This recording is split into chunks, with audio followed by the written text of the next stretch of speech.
Ravi wanted to improve his English.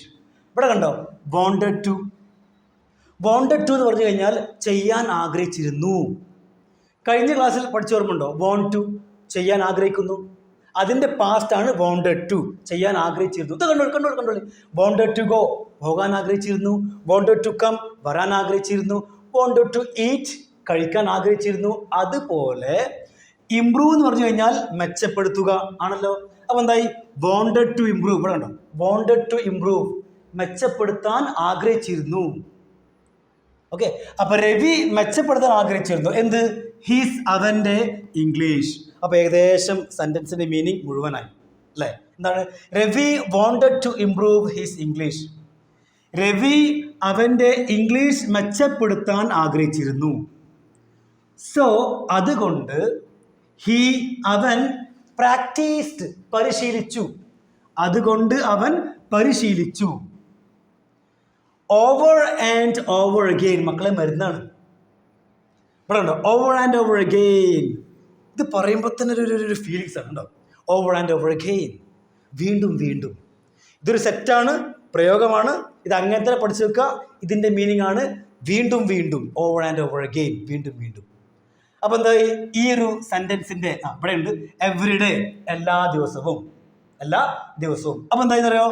Ravi wanted to improve his English, so he practised over and over again every day.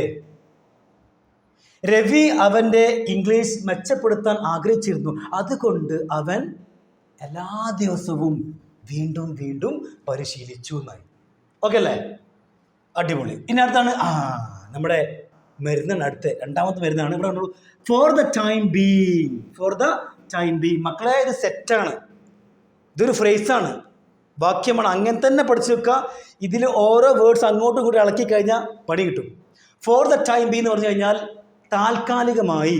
നമ്മൾ ഇങ്ങനെ പറയില്ലേ, തൽക്കാലം ഞാൻ അവിടെ പോകാറില്ല, തൽക്കാലം ഇപ്പം അവന് അവിടെയാണ് ജോലി എന്നല്ലേ, താൽക്കാലികമായി. അതാണ് ഇതിൻ്റെ അർത്ഥം. നമ്മളിത് പലപ്പോഴും അല്ലേ എവിടേക്കോ കേട്ടിട്ടുണ്ട്, കണ്ടിട്ടുമുണ്ട്. ഫോർ ദ ടൈം ബീ എന്ന് പറഞ്ഞു കഴിഞ്ഞാൽ താൽക്കാലികമായി. അവൻ ഫോക്കസ്ഡ്, ശ്രദ്ധ കേന്ദ്രീകരിച്ചു. ഫോക്കസ് എന്ന് പറഞ്ഞാൽ വെർബാണ്. ഫോക്കസ് എന്ന് പറഞ്ഞു കഴിഞ്ഞാൽ ശ്രദ്ധ കേന്ദ്രീകരിക്കുക. അതിൽ പാസ് എന്തായി? ഫോക്കസ്ഡ്, ശ്രദ്ധ കേന്ദ്രീകരിച്ചു. എവിടെ? ഓൺലിറ മാത്രം. ഓൺ സ്പീക്കിംഗ്, സംസാരം, ആൻഡ് അതുപോലെ ലിസണിങ്, കേൾവി. അപ്പം എന്താ മനസ്സിലായത്? സംസാരത്തിൽ അതുപോലെ കേൾവിയിൽ. ഇവിടെ എന്ന് അർത്ഥം ഓണർ സംസാരത്തിൽ അതുപോലെ കേൾവിയിൽ മാത്രം അവൻ ശ്രദ്ധ കേന്ദ്രീകരിച്ചു, താൽക്കാലികമായിട്ട്. അപ്പോൾ നമുക്ക് ഇതിൻ്റെ കംപ്ലീറ്റ് മീനിങ് പറഞ്ഞു നോക്കാമല്ലോ. ഓക്കെ അല്ലേ? For the time being he focused only on speaking and listening. താൽക്കാലികമായി അവൻ സംസാരത്തിൽ അതുപോലെ കേൾവിയിൽ മാത്രം ശ്രദ്ധ കേന്ദ്രീകരിച്ചു എന്നായി. എന്താല്ലേ? ഇനി അടുത്താണ് അവൻ ഓഫൺ, പലപ്പോഴും. അവൻ പലപ്പോഴും വിസിറ്റഡ് എന്ന് പറഞ്ഞു കഴിഞ്ഞാൽ സന്ദർശിച്ചു എന്നായി. എന്ത് ദ നിയർ ബൈ ലൈബ്രറി. അവിടെ കണ്ടു കേട്ടോ, ദ നിയർ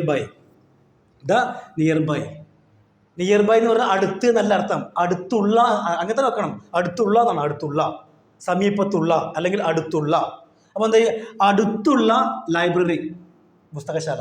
അപ്പോൾ അടുത്തുള്ള ലൈബ്രറിയിൽ അവൻ സന്ദർശിച്ചു. അടുത്തുള്ള ലൈബ്രറി അവൻ സന്ദർശിച്ചു പലപ്പോഴും. അപ്പോൾ എന്തായി? He often visited the nearby library. അവൻ പലപ്പോഴും അടുത്തുള്ള ലൈബ്രറി സന്ദർശിച്ചു. പഠിച്ചെടുക്കണ്ടേ? ഇനി അടുത്താണ് ഇവിടെ ചെറിയൊരു മരുന്നുണ്ട്. മരുന്ന് ദയർ, അവിടെ ആണല്ലോ. വാസ്, ആയിരുന്നു. ദയർ വാസ്, അവിടെ ആയിരുന്നു. എന്ത്? നത്തിങ്, ഒന്നുമില്ല. അപ്പം എന്തായി? ദയർ വാസ് നത്തിങ്, അവിടെ ഒന്നുമില്ലായിരുന്നു. ബട്ട്, എന്താണ് പഠിക്കുന്നത്? ബട്ട്, ഒഴികെ. ഒഴികെ അല്ല സാറേ ബട്ട് എന്ന് പറഞ്ഞാൽ പക്ഷേ എന്നല്ല സാറേ.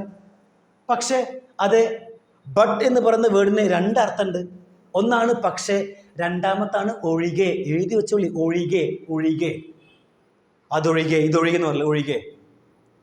പലർക്കും ഈ ബട്ടിൻ്റെ രണ്ടാമത്തെ മീനിങ് അറിയില്ല, പക്ഷേ എന്ന് മാത്രം പഠിച്ചിരിക്കുകയാണ്. അത് പ്രശ്നമാവും. മറ്റു അറിഞ്ഞിരിക്കണം. എങ്ങനെ ഉള്ളൂ? ദെയർ വാസ് നത്തിങ്, അവിടെ ഒന്നുമില്ലായിരുന്നു. ബട്ട് ഒഴികെ, എന്തൊഴികെ? English books.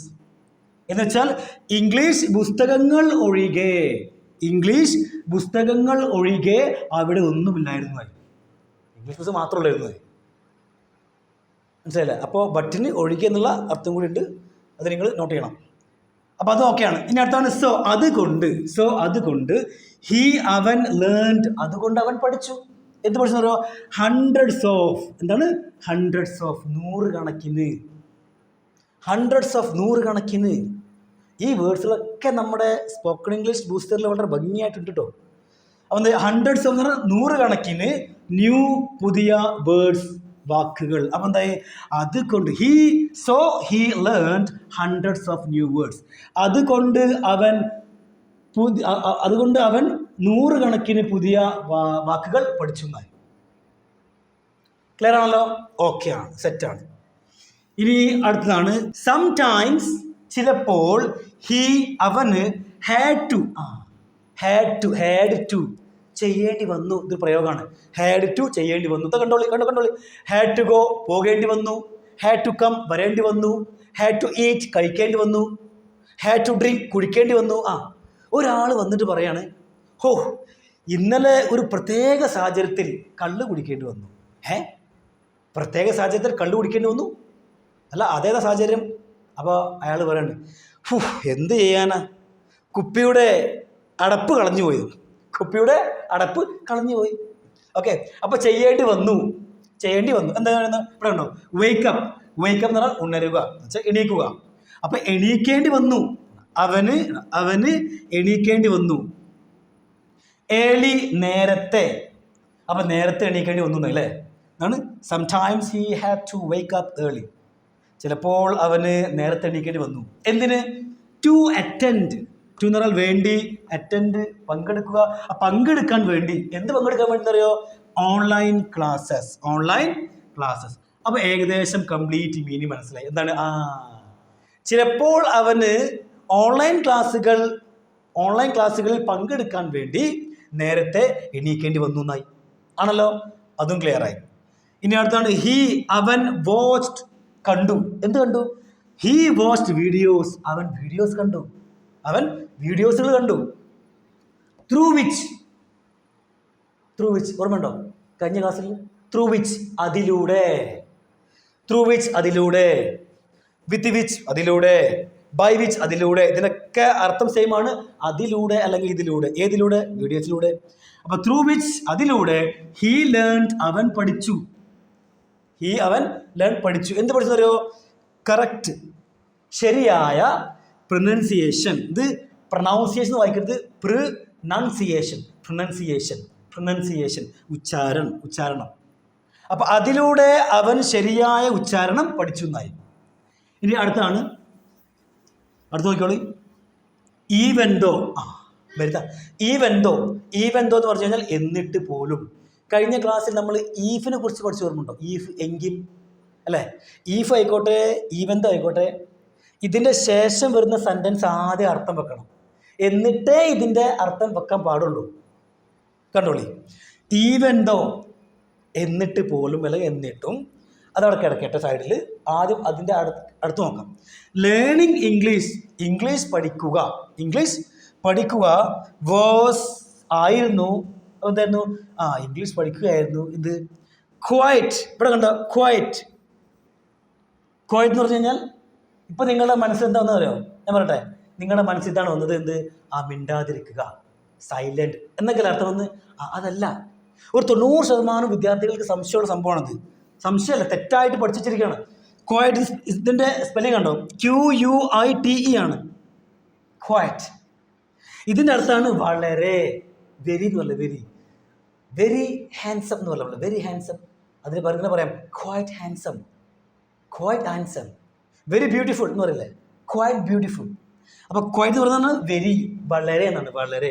അപ്പോൾ വളരെ ബുദ്ധിമുട്ട്, ഡിഫിക്കൽട്ട്, വളരെ ബുദ്ധിമുട്ട്. അപ്പം എന്തായി ഇവിടെ കണ്ടോ, learning English was quite difficult. English പഠിക്കുക എന്നുള്ളത് വളരെ ബുദ്ധിമുട്ടായിരുന്നു എന്നായി.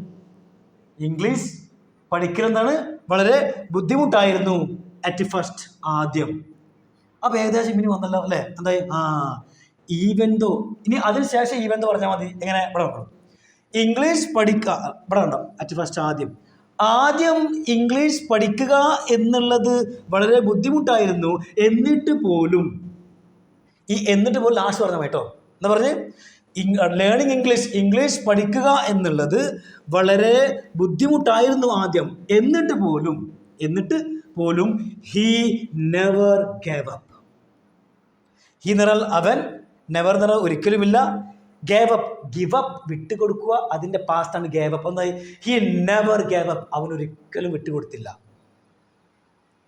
ഇംഗ്ലീഷ് ആദ്യം പഠിക്കുന്നത് വളരെ ബുദ്ധിമുട്ടായിരുന്നു, എന്നിട്ട് പോലും അവൻ വിട്ടുകൊടുത്തില്ല എന്ന്. ഇനി അടുത്താണ് ആസ് എ റിസൾട്ട്. ഇത് വളരെ പ്രധാനപ്പെട്ട സെറ്റായിട്ട് കിടക്കുന്ന ഒരു പ്രയോഗമാണ്. ആസ് എ റിസൾട്ട്, ആയതിനാൽ, അല്ലെങ്കിൽ ആ കാരണത്താൽ. ഏത് കാരണത്താൽ? ഇംഗ്ലീഷ് ആദ്യം ഇംഗ്ലീഷ് പഠിക്കുക എന്നുള്ളത് ബുദ്ധിമുട്ടായിരുന്നു, എന്നിട്ട് പോലും അവൻ വിട്ടുകൊടുത്തില്ല, ആ കാരണത്താൽ. ആസ് എ റിസൾട്ട്, ആ കാരണത്താൽ, ഹിസ് കോൺഫിഡൻസ്, അവൻ്റെ ആത്മവിശ്വാസം, ഇംപ്രൂവ്ഡ്, മെച്ചപ്പെട്ടു. അവൻ്റെ ആത്മവിശ്വാസം മെച്ചപ്പെട്ടു. Day by day, set, day by day, ദിവസേന എന്ന് വെച്ചാൽ ഓരോ ദിവസവും അവൻ്റെ ആത്മവിശ്വാസം മെച്ചപ്പെട്ടു എന്നായി. ആൻഡ് അതുപോലെ അവൻ became, ആയിത്തീർന്നു. ഹി became, അവനായിത്തീർന്നു, അല്ലെങ്കിൽ അവനായി. എന്തായിന്നറിയാം, മച്ച്, വളരെ, ബെറ്റർ, മെച്ചം. അപ്പം എന്തായി, മച്ച് ബെറ്റർ, വളരെ മെച്ചം. അപ്പോൾ ഹി ബിക്കെയിം മച്ച് ബെറ്റർ, അവൻ വളരെ മെച്ചപ്പെട്ടവനായി. എന്തിൽ? ഇവിടെ കണ്ടു, അറ്റ് നല്ലതാണ്. അപ്പോൾ ഇൽ എന്നുള്ള അർത്ഥത്തിന് ഇന്ന് മാത്രമല്ല, ഇന്നും പറയാറുണ്ട്, ഓണെന്ന് പറയാറുണ്ട്, അറ്റ് എന്ന് പറയാറുണ്ട്. എന്തിൽ അവൻ മെച്ചപ്പെട്ടവനായി എന്നറിയോ? അറ്റ് സ്പീക്കിംഗ്, സംസാരത്തിൽ. എന്ത് സംസാരത്തിൽ എന്നറിയോ? ഇംഗ്ലീഷ് ഫ്ലുവൻലി എന്ന് പറഞ്ഞു കഴിഞ്ഞാൽ നമ്മൾ സിമ്പിളായിട്ട് പറയാം, ഫ്ലുവൻലി എന്ന് പറഞ്ഞു കഴിഞ്ഞാൽ തടസ്സമില്ലാതെ. അപ്പോൾ ഉണ്ടോ, തടസ്സമില്ലാതെ ഇംഗ്ലീഷ് സംസാരിക്കുന്നതിൽ, ഓക്കെ അല്ലേ, തടസ്സമില്ലാതെ ഇംഗ്ലീഷ് സംസാരിക്കുന്നതിൽ അവൻ വളരെ മെച്ചപ്പെട്ടവനായി എന്നായി. ഇതൊക്കെയാണല്ലോ. ഇത് വളരെയധികം മനസ്സിൽ വിചാരിക്കുന്നു. ഇവിടെ കണ്ടോ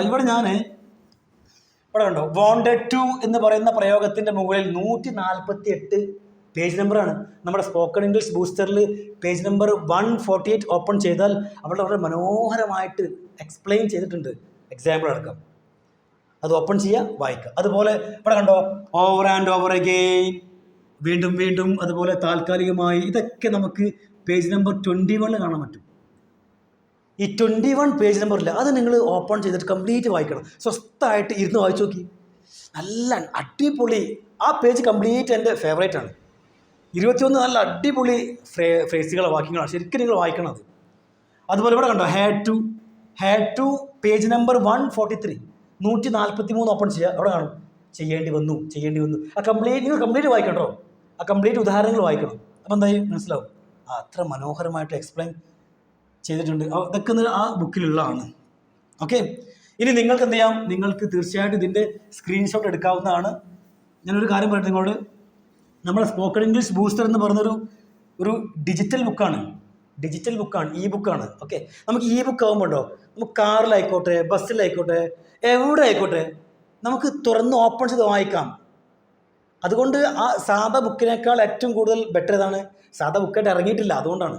അപ്പോൾ അതുകൊണ്ടാണ് നമ്മൾ 199 രൂപ വിൽക്കുന്നത്. ഓക്കെ, അപ്പോൾ നിങ്ങൾക്ക് ബുക്ക് താല്പര്യം ഉണ്ടെങ്കിൽ വാങ്ങാവുന്നതാണ്. വാങ്ങാത്തവർ എടുത്തോളൂ, സ്ക്രീൻഷോട്ട് എടുത്തോളൂ. ഓക്കെ, സ്ക്രീൻഷോട്ട് എടുത്തു വിചാരിക്കുന്നു.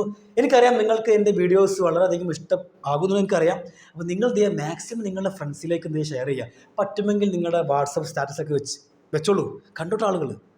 അതൊക്കെയാണ് എൻ്റെ ഒരു എന്താ പറയുക, എനിക്കുള്ളൊരു മോട്ടിവേഷൻ. അതാണ് എന്നാലും വീഡിയോസ് വീണ്ടും വീണ്ടും വീണ്ടും ഇറക്കാനുള്ള ഒരു താല്പര്യം കൂടെ ഉള്ളൂ. ഓക്കെ, അത് ഒരു മിനിറ്റ്. അതുപോലെ സ്പോക്കൺ ഹിന്ദി പഠിക്കാൻ താല്പര്യമുള്ളവരാണെങ്കിൽ എന്ത് ചെയ്യുക, നമ്മുടെ രണ്ടാമത്തെ ചാനലുണ്ട് സ്പോക്കൺ ഹിന്ദി, ഞാൻ ഡിസ്ക്രിപ്ഷനിൽ കൊടുക്കാം, അവിടെ പോയിട്ട് കാണാവുന്നതാണ്. Thank you every one.